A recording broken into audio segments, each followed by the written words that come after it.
How to buy a game on PS4 Store with a redeem code. Hello and welcome back to our channel. In this video presentation, I'll demonstrate on how to purchase a game on PS4 Store using a redemption code. It's a straightforward process, so follow my steps carefully. First of all, open your preferred web browser, such as Google Chrome, and navigate to the Google search page and enter PlayStation.com in the search bar and hit enter in your keyboard. This will take you to the official PlayStation page. Here, you can explore various aspects of the PlayStation, including games for PS5, PS4, services, and more. However, if you specifically want to buy a game on PS4 Store using a redemption code, follow these instructions. Click on your profile icon in the top right corner of the screen, and from the drop-down menu, click on Redeem Code, that is just below the Payment Management. Click on it. A new page will appear.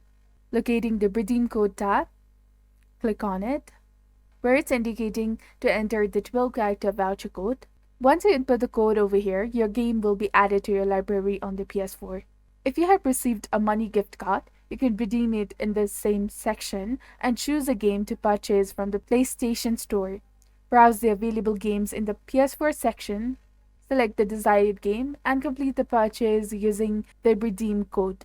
This method remains the current way to buy games on PS4 Store with a redemption code. I trust that this guide has been beneficial in understanding the process. If you found this video helpful, please like, share, and subscribe to our channel. Thank you for your viewership and support. See you in the next one.